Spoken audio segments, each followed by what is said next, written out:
Ibihe byiza kandi amahoro y'Imana akomeze abane nawe. Nk'ibisanzwe ngarutse kukwereka indi mari cyangwa se umutungo mwiza utimukanwa ugizwe n'inzu nziza ya kadasiteri iri muri site ya Zindiro.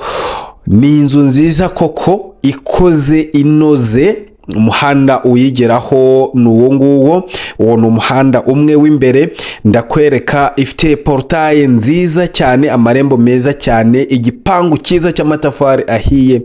Ni kadasiteri koko, ifite yemwe n'igisenge kigaragara neza. Urabona undi muhanda haruguru, ni ukuvuga ngo hari umuhanda uyigeraho uje utambitse ugahita umanuka gatoya ukinjiramo. Hari n'undi muhanda umanuka, icyo gihe unyura mu muhanda ukoroheye kurushaho.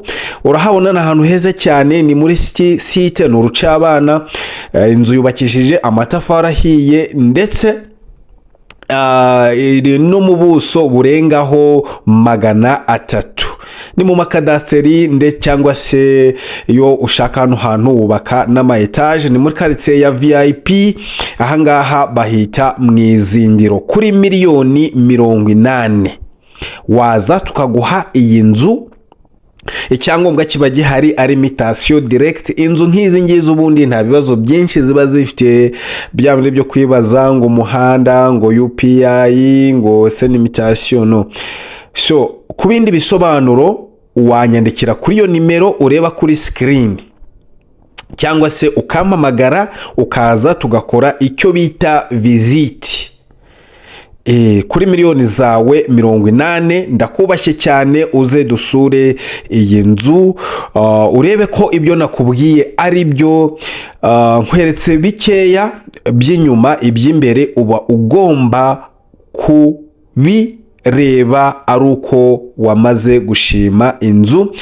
Inzu iba yubatswe mu buryo nk'ubu ngubu, nta bibazo byinshi iba ifite. Iyo uje kwireba ugasanga koko iracyahari, ugasanga koko iracyari ku isoko, ugasanga koko niyo naho nakubwiye ko iri ariho. Reka nkwereke nagiye kino gice cy'imbere, hanyuma ibindi by'imbere mw'indani uzabireba washimye quartier, wanashimye imiterere y'inzu, wanashimye ikibanza. Ni parikingi, ni imodoka enye. Ibindi uzabireba waje. Niba kandi nawe ufite undi mutungo, inzu, imodoka cyangwa se ikibanza ushaka gushira ku isoko, mpamagara nawe kuri iyo nimero kugira ngo tubihuze n'ababikeneye ku buryo bwiza kandi bwihuse. Bityo wowe ugurisha ndetse nawe ushaka kugura, nanjye ubahuza, buri wese abone icyo ashaka ku buryo bwiza kandi bwihuse.